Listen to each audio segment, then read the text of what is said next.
Assalamu alaikum. You're tuned in to the Sajdah Morning Coffee Talks. Today is Saturday, and you're on the Sajdah Wendy Muhammad YouTube channel.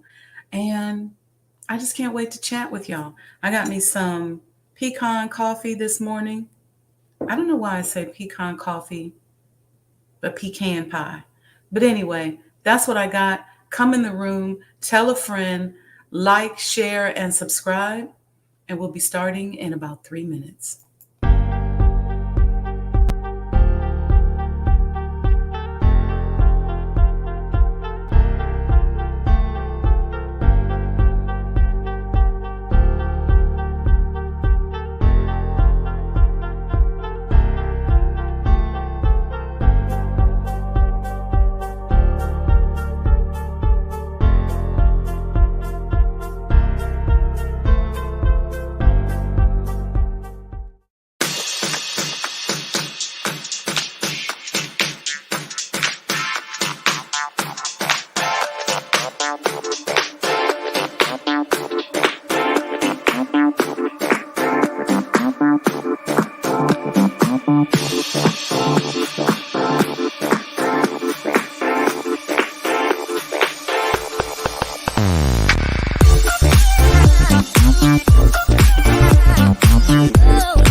O Allah, guide me among those whom Thou hast guided aright, and preserve me among those whom Thou hast preserved, and befriend me among those whom Thou hast befriended.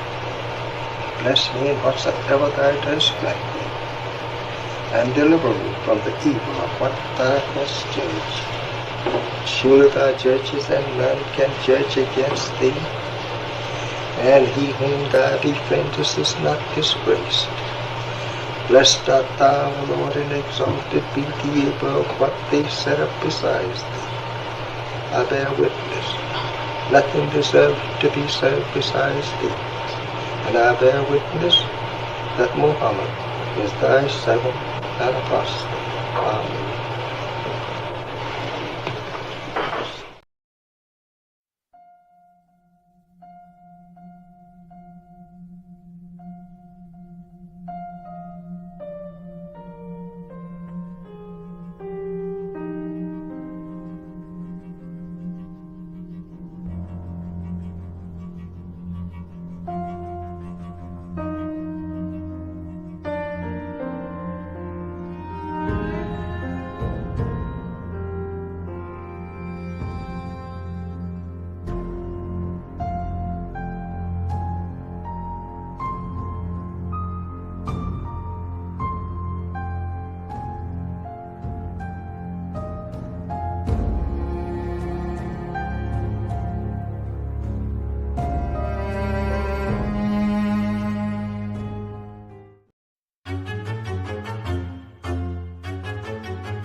Assalamu alaikum. Peace and blessings. Happy Saturday, everyone, and welcome to the Sajdah Morning Coffee Talk, where we talk about life, love, and business.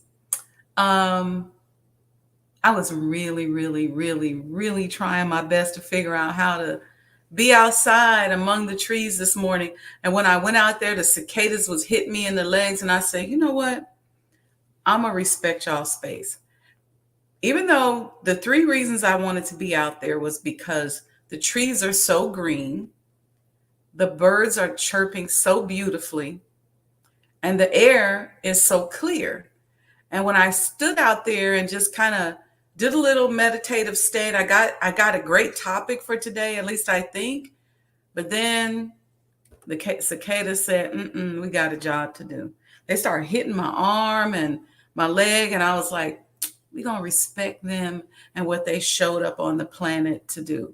Although I still say that they're not as bad here in Chicago as they are in Maryland, because they're on the ground here in like spotty places. But in Maryland, it's like so many of them, like you see them dead, just piled up in the corner, and it's bad. So anyway, we're gonna respect Mother Nature and what she is doing, and since it irritates me, that don't mean they don't have purpose. So I just sprinkled around some of my natural bug repellent and came on back in. So we back inside, y'all. How long are they supposed to last? When do they die off? Like now, I know they're really loud. You can start to hear them now. At first, you could see them, but now there's a lot. You can hear them, and I can literally see them kind of jumping around from branch to branch. Let's see who we got in the chat. Mom's here. She said, "Good morning, happy new month, everyone." That's right. Happy June. Brother Lamont, welcome. Good morning, sir, and wa alaikum salam. He says, happy Saturday to the family. Troy Scott is here. He said, peace, family. Hey, Regional Sky Girl. She said, greetings all. I pray that everyone here is well. I'm tired but blessed. On my way to the gym. I've got my listening ears on. All right. Hopefully we missed you, sis. Hopefully you can catch up on past episodes. We've been talking about some good stuff. Yesterday was meditation. Thursday was how to deal with clients.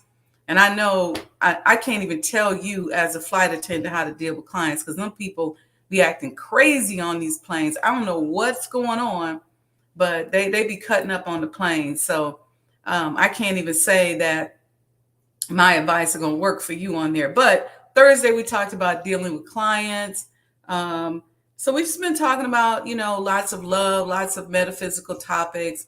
Next Thursday, we're going to be talking about franchising. I don't know what we're talking about Monday yet on Monday Morning Motivation. But yeah, so that's the deal. What y'all drinking today? I'm drinking some pecan flavored coffee. Why do I say pecan coffee but pecan pie? I don't know. Kind of weird, right?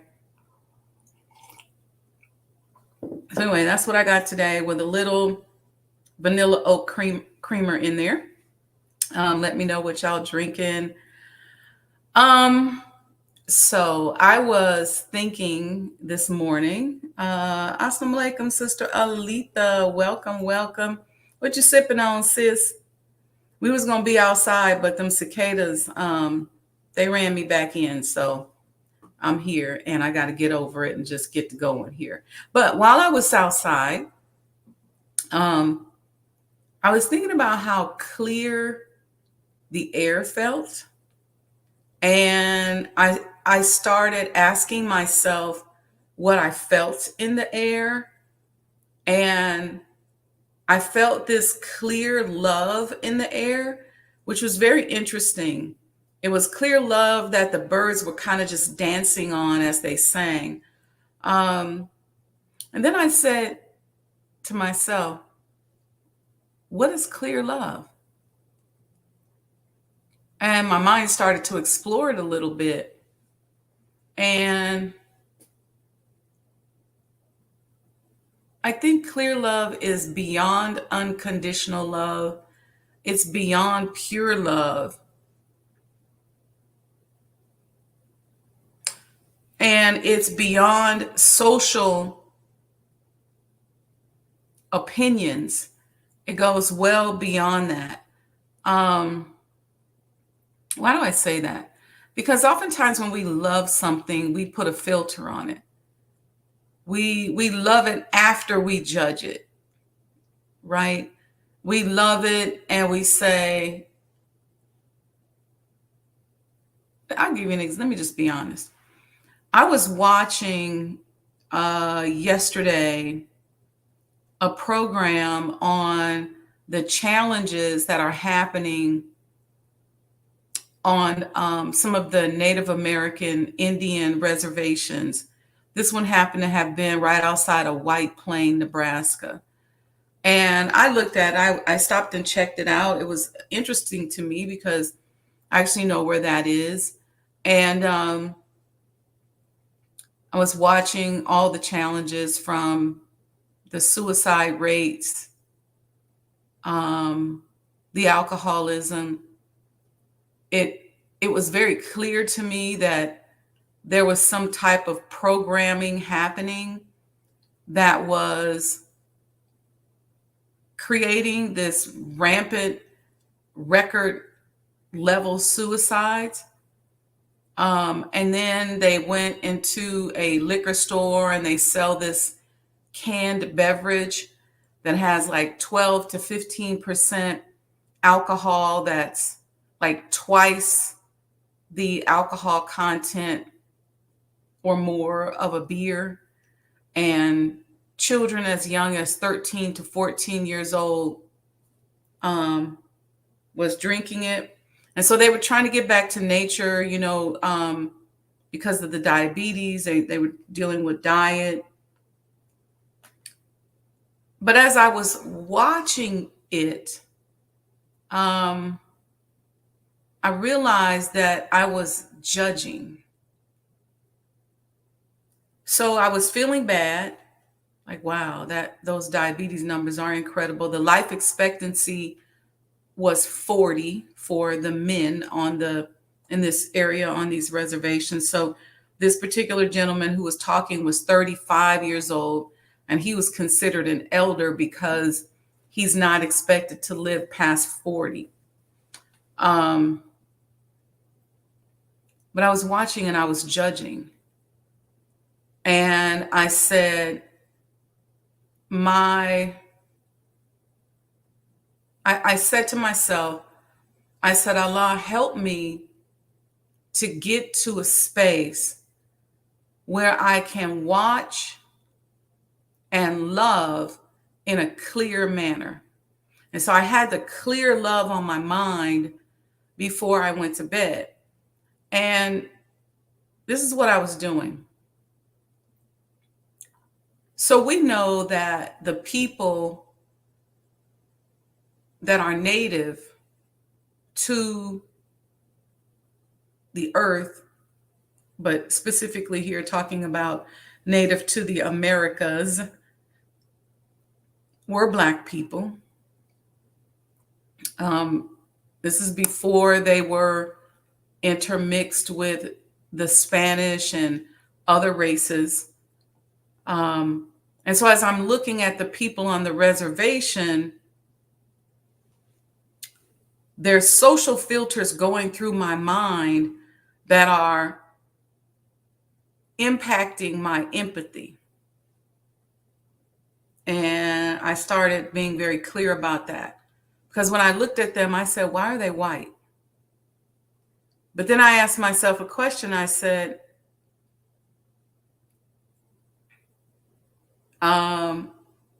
I think it's your YouTube, Brother Lamont, because we've been live. Give me a thumbs up, everybody, if y'all can hear me. Few people have responded. I saw Aletha respond when I asked her what she was drinking. She said she was sipping on the spring blend of coffee with hazelnut oat creamer. So yeah, so we're live. I think you may have to just refresh, Brother Lamont. Walaikum salam, Sister Monica. Sister Monica's got thumbs up. So we're live, dear brother. Just refresh. So as I'm looking at them, I ask myself, Mom says she can hear fine too. So yeah, and Troy Scott's got his thumbs up. Okay. Okay. And I said, why are they white?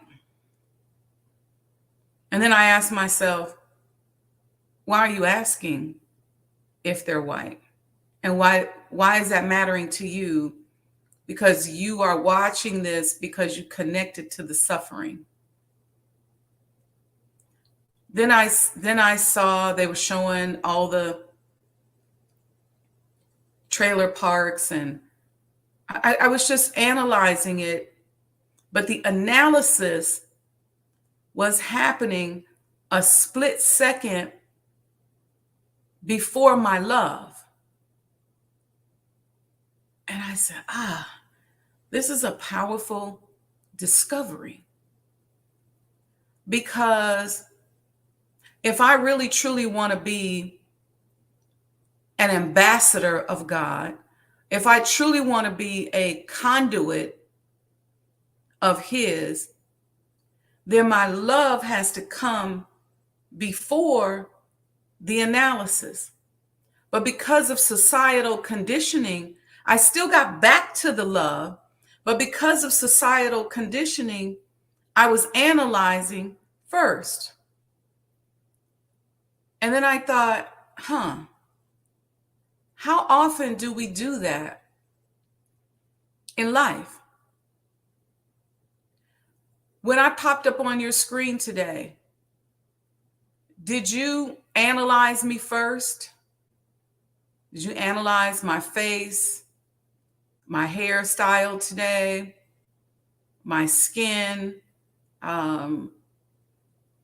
Did you break me down in your mind before you thought, I love her? I believe you got to the love because you're like, oh, this is my sister, I love her. But did you analyze first? And I say, we're just not, the part of our big problem is that we don't clearly, when I say clear, meaning clear straight through before the analysis, love people or have empathy. We run it through a filter, and our level of empathy is measured. Thank you, Sister Monica said, she said, my sister is glowing this morning. All praises due to Allah. We run it through a filter, and then the filter determines our level of love and our level of empathy. We want to know who you are. We want to know background. Before we're empathetic, before we support, before we love, we want to know what's up. A lot of this is because the societal trust issues that we've been through. But I didn't like that. I didn't like that I was having a conversation with myself about their race, about who did this to them and why, and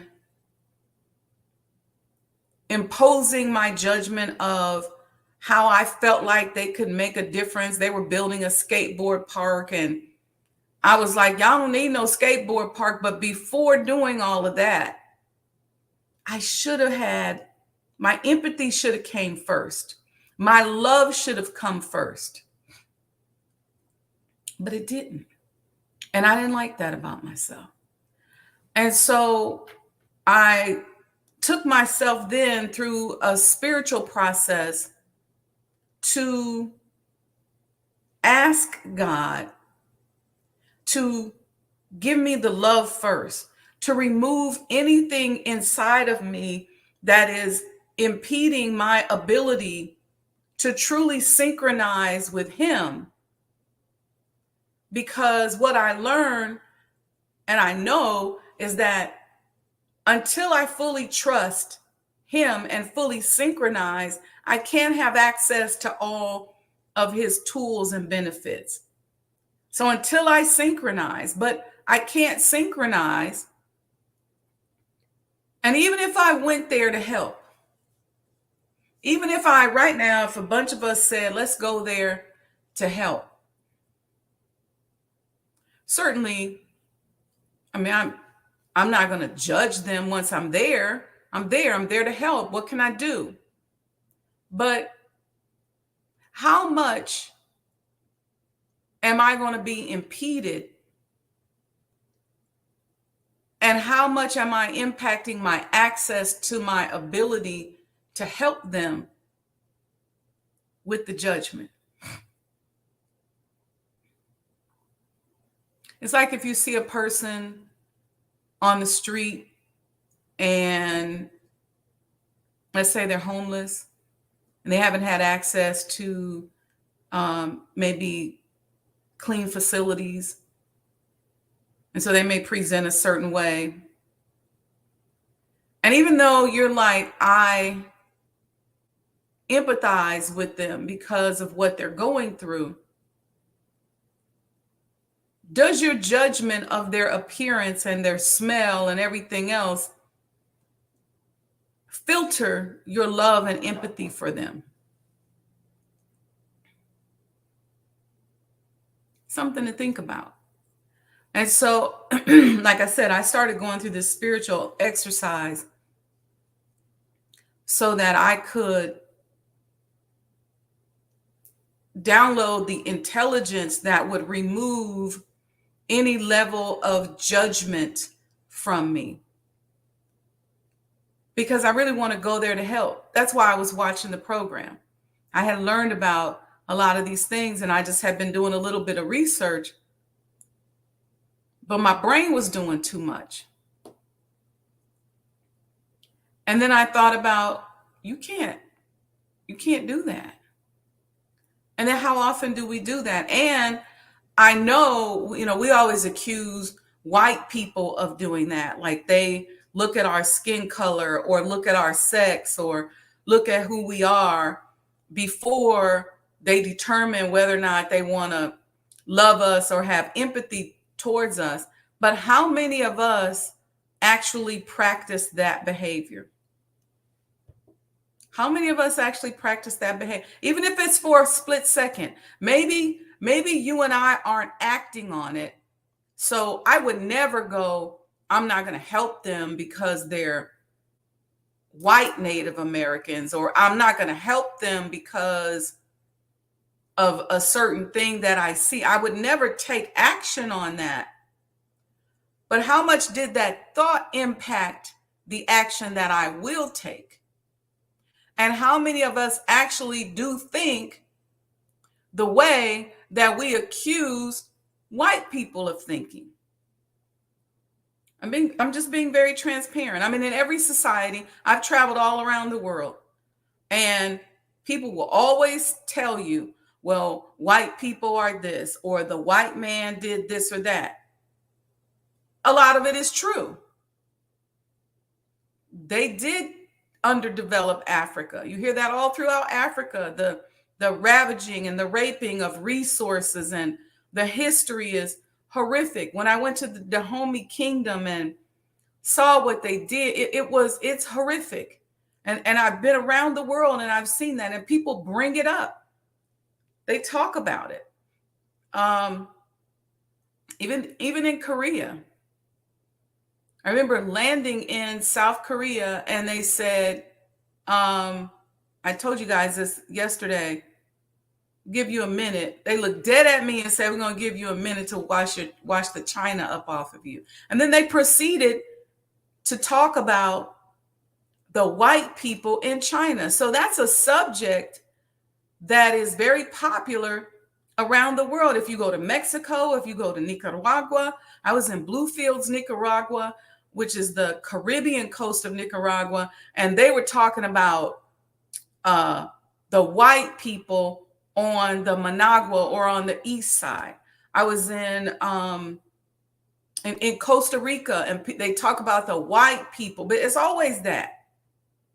But how many of us actually are white-minded? If they are behaving in a way that we don't like, I had this discussion with so many people in Africa. If you're talking about the British white man and the American white man, and we're talking about them, and they behave in a way that we don't like, that we believe has disrupted the world, that we think is very judgmental and prejudicial, how many of us think like that? And how many of us treat people the way they treat people? Be honest. You may not be as bad because you don't have the power, but how do you treat people? How do you act towards people? Are you judging people? Do you look at a woman and judge her a certain way? If you're a woman in power, do you look at a man and judge him a certain way? Do you judge a black man a certain way? Do you judge an Asian man a certain way? Do you judge Asian people? Some of us don't even, we just think they all Chinese, whether they're Korean, Vietnamese, from Thailand. We just go, oh, the Chinese people. Are we like them? How many of us? And so these are the granular level of mental strategies that I want us to think about as we move around into this global world and become entrepreneurs and world travelers and global entrepreneurs. What are your empathy levels? And are you judging before you love? And if you're doing that just in that little microsecond, like I realized that I had done, then you're thinking like the very person that you're saying you don't like. You may very well, here's another thing. The Honorable Elijah Muhammad said that there would be white people that would help us. Okay. So how many of us are judging so harshly that we miss even the white people that want to help us?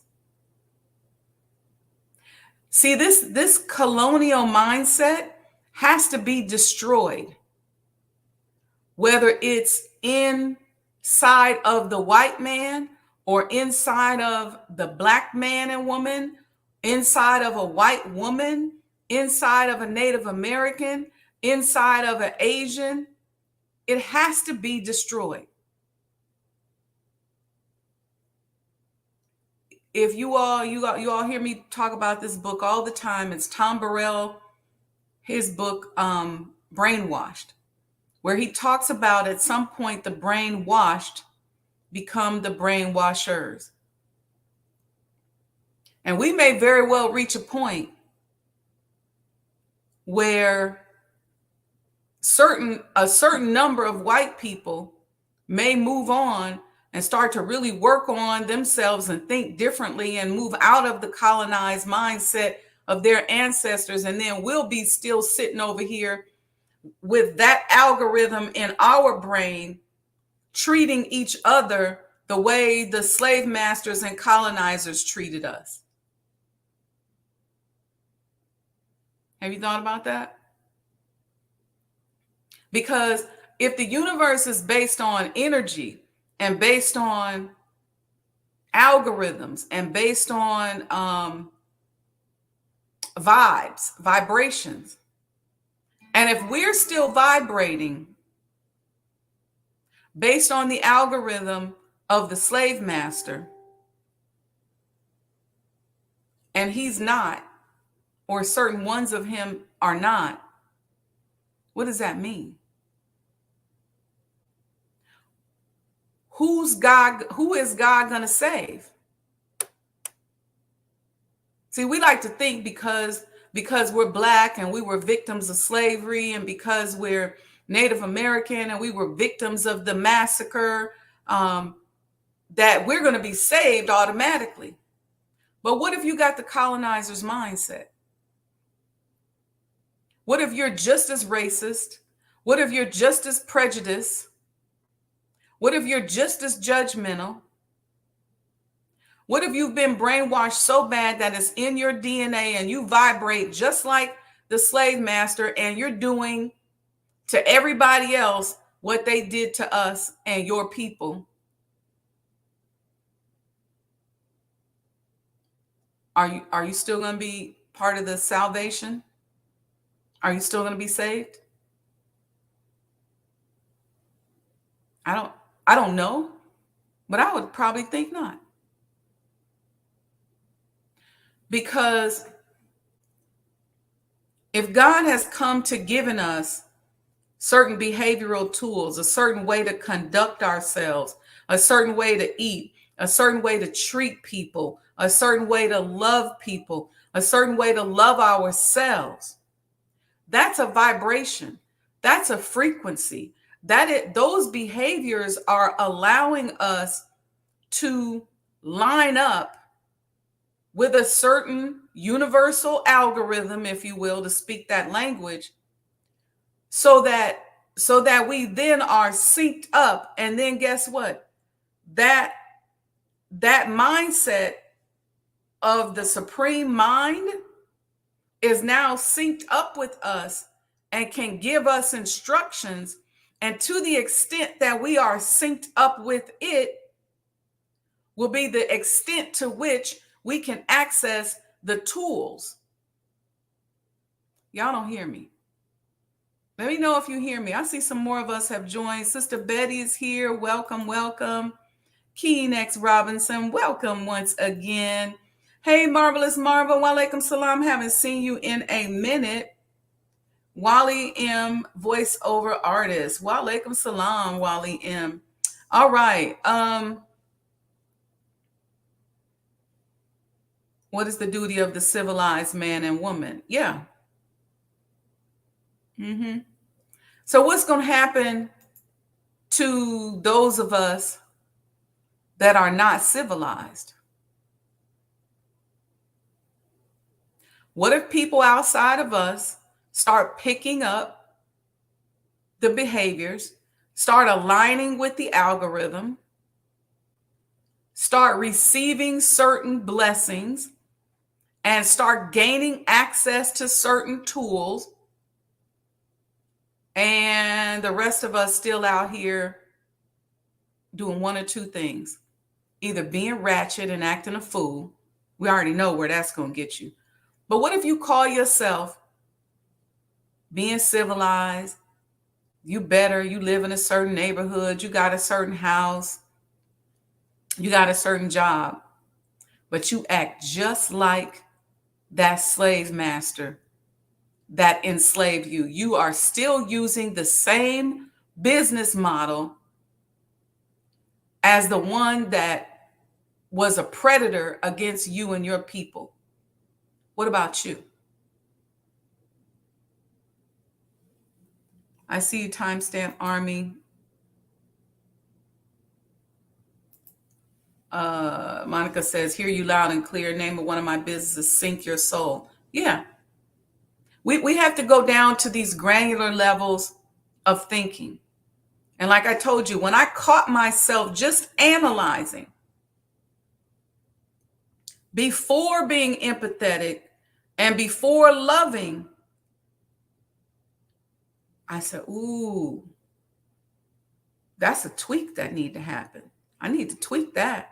And I started working on it right then. I paused the program and started working on my empathy levels and judgment levels,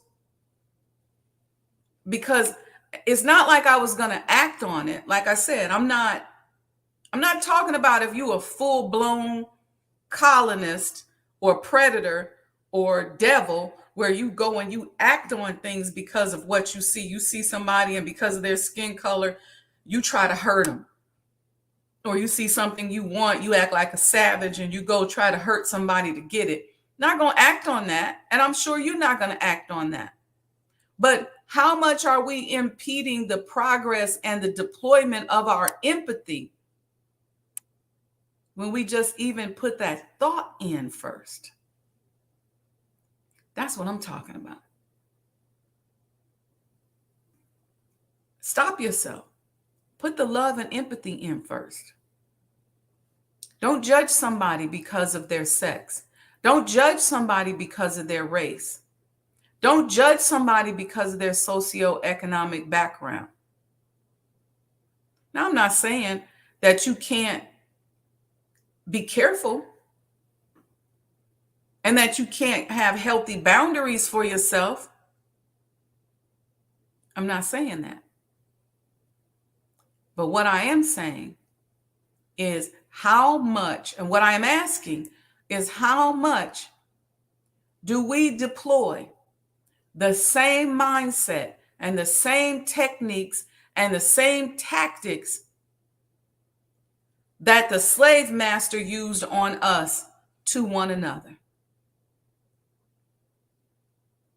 Are we deploying Willie Lynch right in our community ourselves?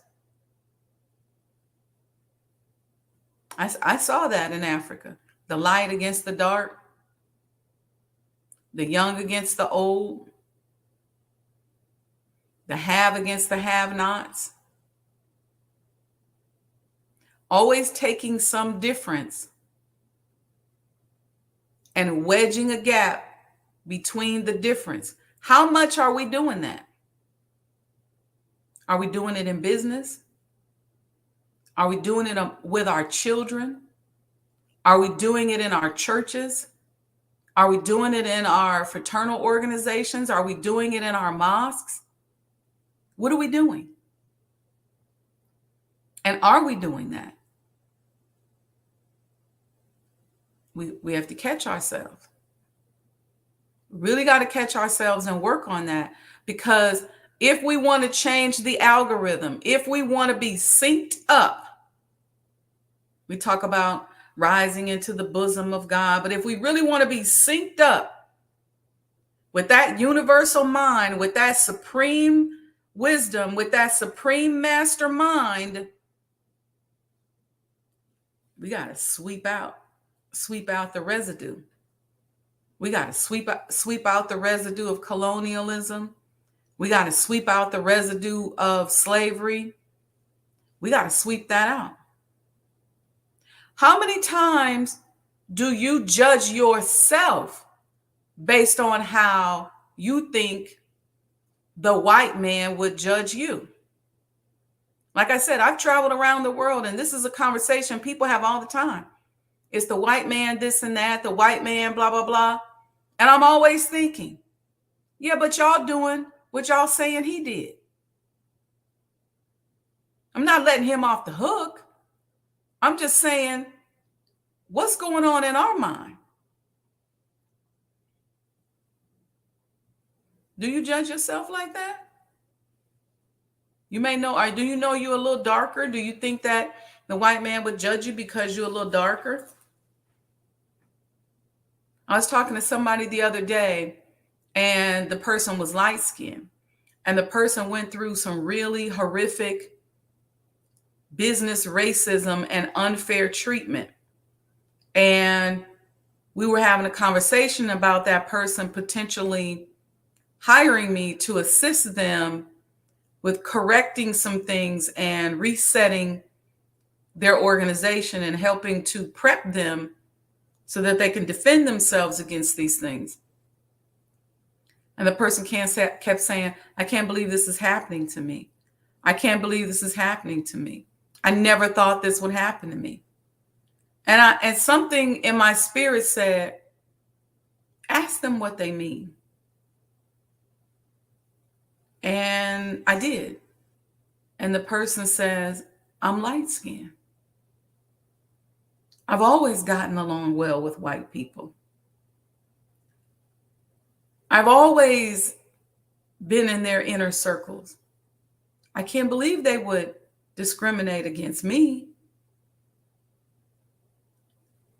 And I thought to myself, wow, this person is seeing themselves through the eyes, through dated eyes. It was almost like the house nigga, slave nigga thing. That's what they was talking to me about. And the person said, and to have a dark-skinned person come and help me is really bothering me.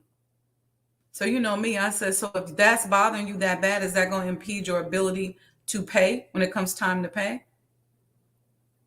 And the person said, I don't want to have to pay for that. I said, okay, then we can end the conversation, but let me just end with this. You have to get out of that dated mindset. However it serves you, it ain't serving you right now. So if you're walking around thinking that because you're light skinned, people are supposed to treat you a certain way, and now you're about to have a nervous breakdown because somebody called you the N-word and discriminated against you and is deploying certain things against your business because you're Black, and you've got evidence that you're using in a lawsuit that they called you the N-word, and you just can't believe it, something's wrong with you. Because this mindset has no depth. You can't fathom the depths of it. You just can't. And so to sit there and try and to sit there and say, I'm not even going to accept your help because you're dark skinned. And I'm like, damn, I ain't think I was dark skinned, but okay, you can make me dark skinned if you feel like you so light skinned. This was a whole conversation I had this week with a person. And I was like, wow. And guess what? I could really help the person. I can really help stop some of these threats and help them address some of these issues and save their business. But they're caught up in this whole colorism thing, this whole Willie Lynch thing that I finally got them to admit. And so their thing was they couldn't really contract with me, and they couldn't really see themselves paying. This is how this kind of stuff is impacting us in our lives and in our businesses. Same is true on the other side. You may have somebody who feels like, okay, well, I'm a little darker. I may not be as successful, or I got to work a little harder. It's all Willie Lynch that we're using on ourselves. It's that Willie Lynch mindset that we're using on ourselves. How many of us are still doing that? How many of us are all upset, and every time you get on the phone with us, we're talking about the white man, the white man, the white man, the white man. But we're acting worse towards each other than any white man in our lives. And most of us don't even know no white people. A lot of us don't even know any white people, especially that live in certain cities. We always quoting, well, the white man does this and the white man does this and that. But what you doing? See, because your actions and your thoughts are still aligning you with the algorithm of the slave master. You're not going to transcend this system, if you will, until you change your algorithm, until you change your behaviors. You got to eat food that has a different vibration. Okay? You got to eat food that has a different vibration. You got to practice thoughts that have a different vibration. You got to practice love that has a different vibration. You have to practice behaviors that have a different vibration. You got to utilize different business models that have a different vibration. You have to think differently.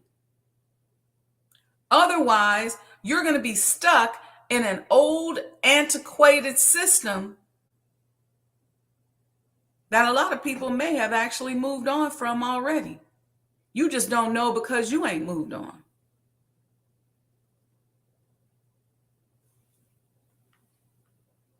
Timestamp Army says it's dangerous as a male to have freedom in your eyes.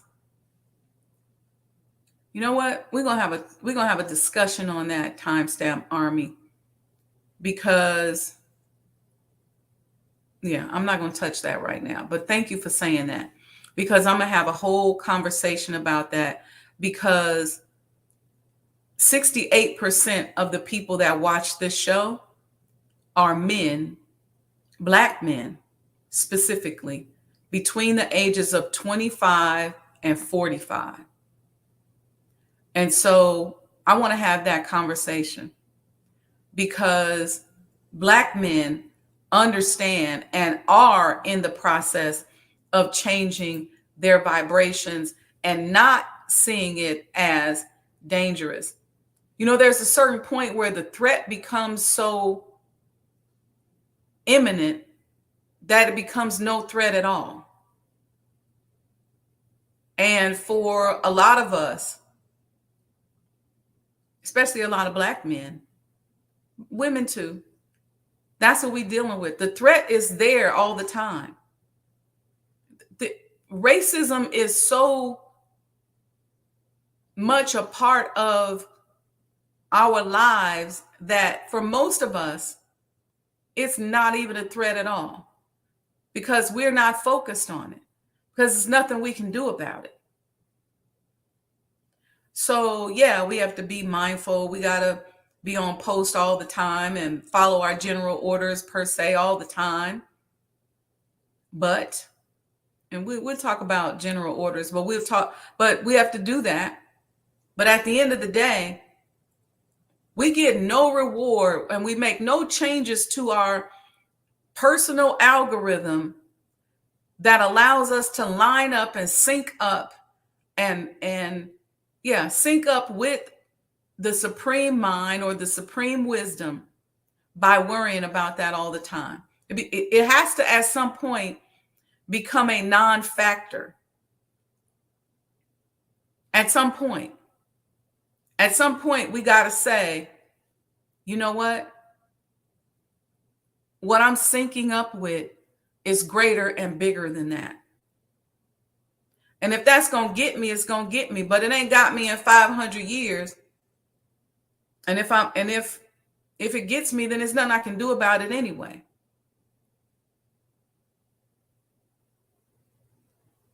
That's the goal. The goal is to sync up and reconcile. No, not reconcile. To sync up with supreme wisdom and with the supreme mind. That's the goal. Yeah, you do that by studying. That's important. But there's a whole formulary. There's a whole recipe for doing that. There's a whole lifestyle. There's a whole way of living.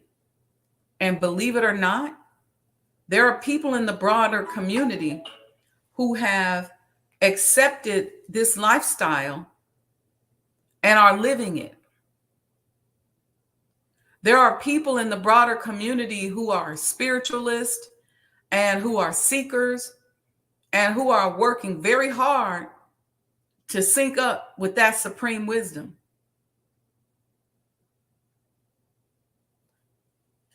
What you gonna do when they sync up and you don't? Sorry about that, y'all. My phone is telling me that I'm 10 minutes, and then I got a few people texting me, and I should have cut it off. But just something I want you all to think about.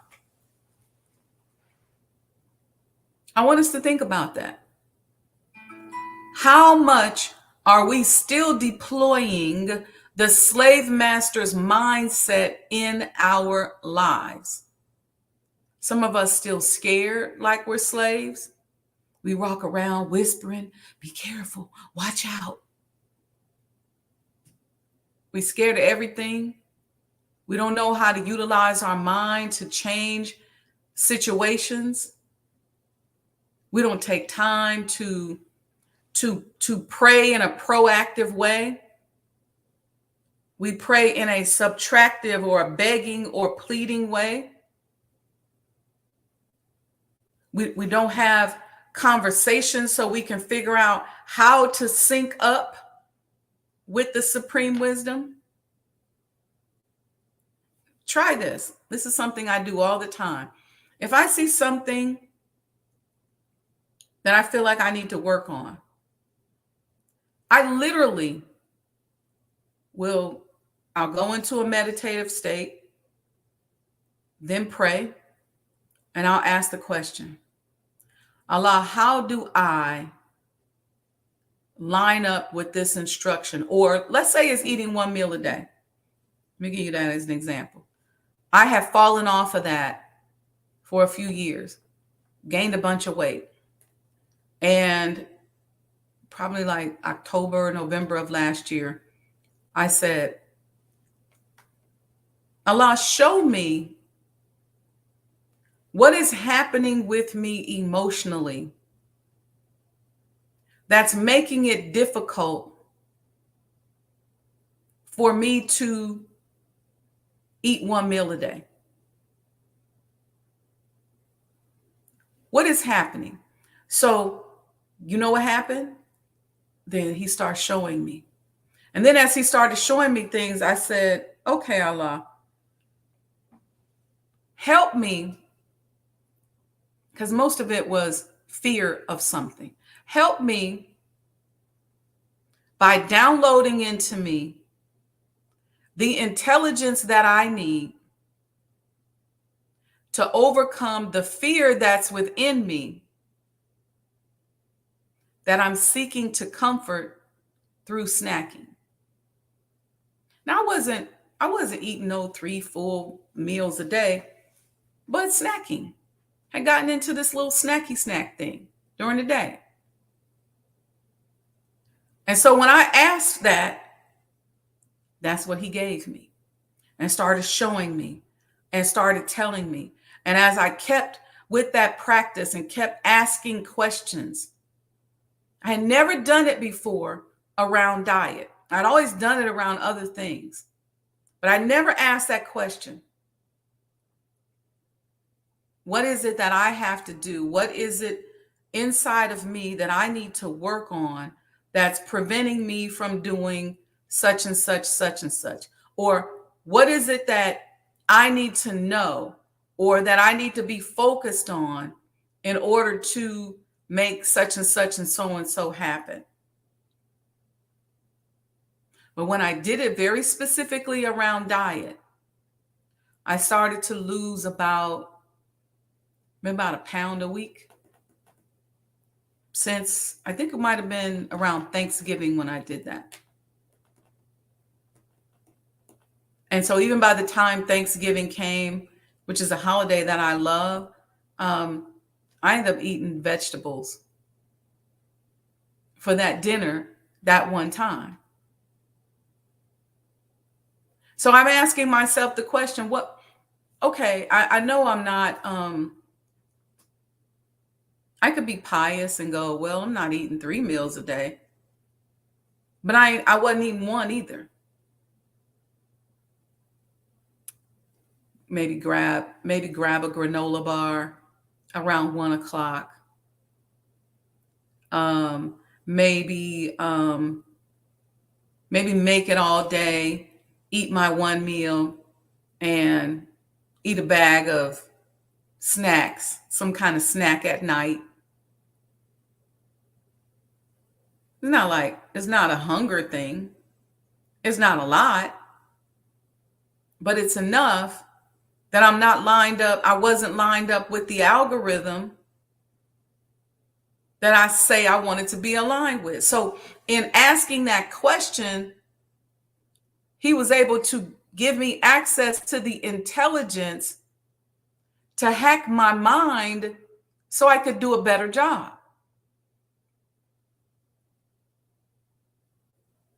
Without pills, without a shot, without some of these other things that are going to have side effects.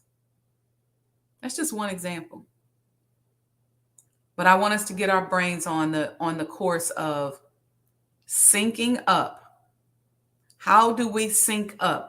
If we're sick, we're going through something. I'm picking up like sickness and illness. This is what is making me want to talk about this.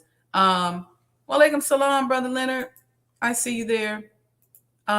Keen says the Holy Quran 40:60. Allah says, pray to me, I will answer you. Absolutely. Said I think that's what Terrence Howard was speaking about a little. I didn't see it, but it could be.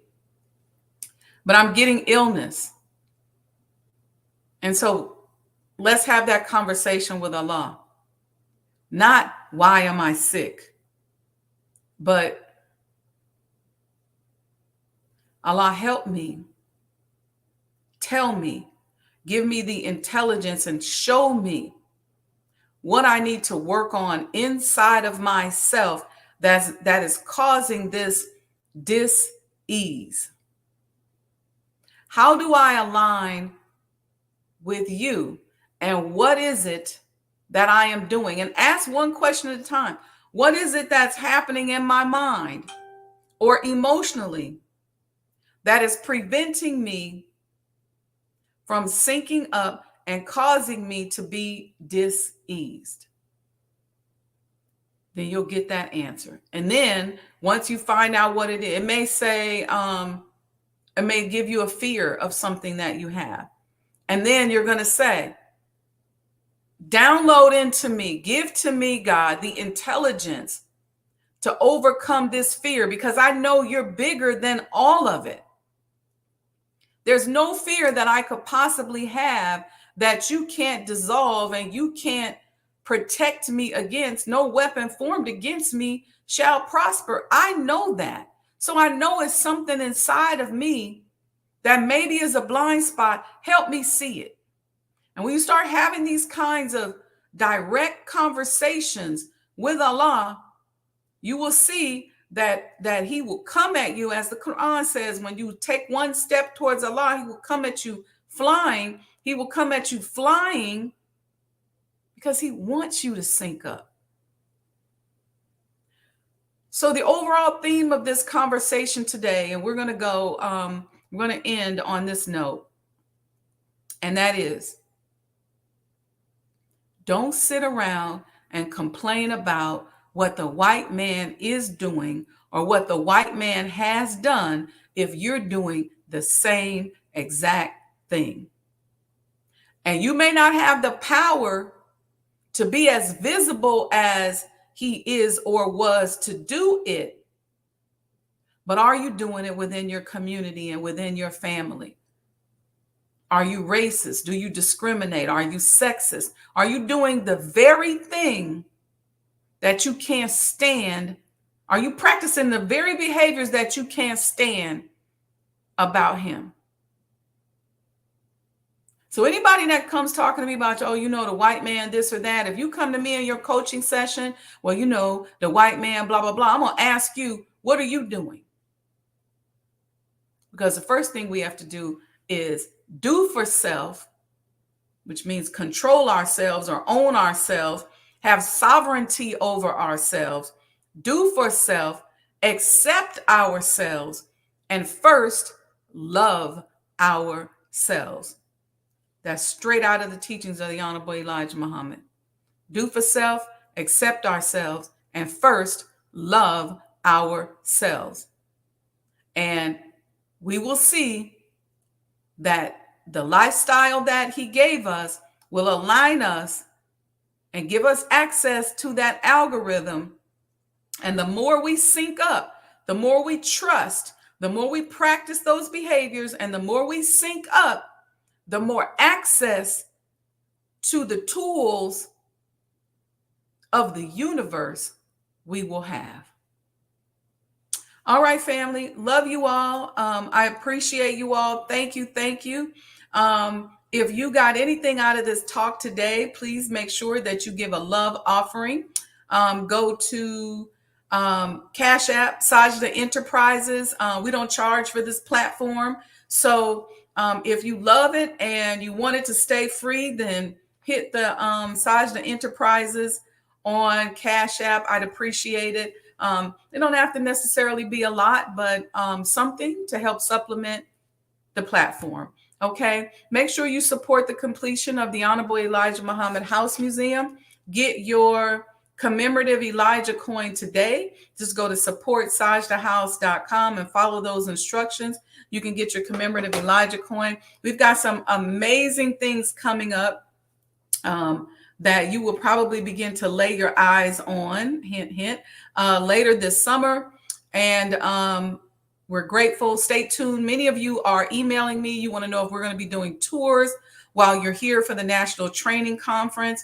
And the answer to that is yes. Give me a minute to just put it together and figure out logistics and all of that stuff. And we'll make an announcement on that. So stay close. So welcome, everyone. I see you, Brother Victor. Thank you for clapping. Sister Betty said, great teachings. Thank you. Our Karima Muhammad said, wow, we just had this conversation the other day. I was told the most honorable Elijah Muhammad asked us, how will we rule? Directly speaks to what you just shared. Yes, that is the question. How will we rule? Are we going to be the same people? And are we going to practice the same behavioral models and the same business models of the people that enslaved us and hurt us and killed us for so many years? And that is not our teachings. Not our teachings. That's not what we're taught. Bottom rail is going to be raised to the top. And when we get to the top, we got to have a new way of thinking and a new way of being. Thank you for being proud of me, Keen. I really, really appreciate that. Thank you. That's Brother Anthony and Sister Karima. I don't know which one it is. That's probably Karima because she got her name on there. Okay, that's Karima. That's exactly right, sis. Equator 7 says, right. Thank you, thank you, thank you, thank you, thank you. Appreciate each and every one of you. Thank you, Brother Leonard. Timestamp Army, thank you, thank you. Sister Monica, Sister Aletha, let's see, Regional Sky Girl, she working out. She said, Brother Lamont, I hope you made it back. Brother Wali, Marvelous Marva, thank you, thank you.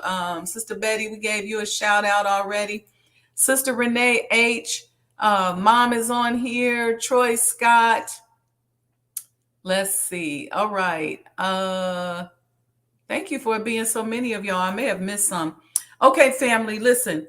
I wish each and every one of you more goodness, more love, and more blessings than you've ever received or imagined.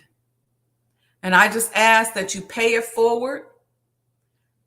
Love somebody today, support somebody today without judging, without being racist, without being sexist, without being any of the isms that we talk about in the study guides. Don't do that.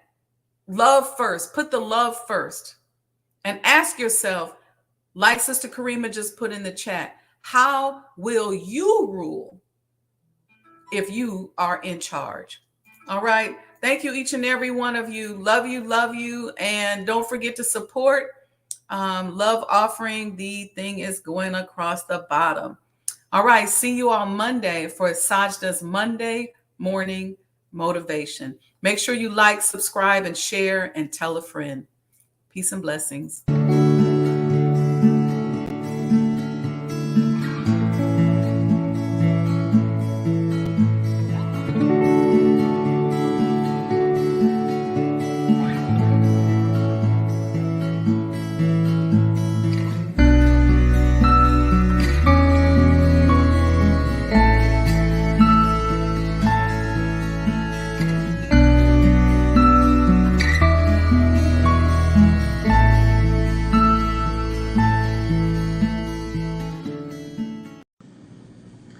The Honorable Elijah Muhammad, who in my judgment is the master historian,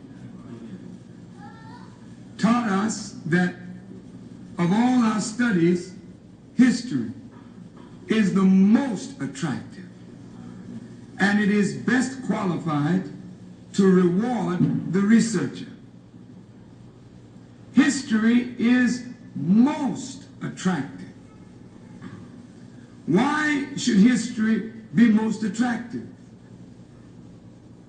Because history is the recorded time of the human family in its struggle to overcome obstacles. There is no life that is without struggle. The Holy Quran teaches us that man, meaning man and woman, is made to face difficulties. And after difficulty comes ease. But it is history that guides us through difficulty. For if you know how people who had difficulty yesterday got through, and if your difficulty is somewhat similar, then today we also can get through if we follow the guidance of history. This is why Carter G. Woodson and many of our black giants fought for black people to know our history. Because in not knowing our history, we don't have a guide. And without a guide, we are lost.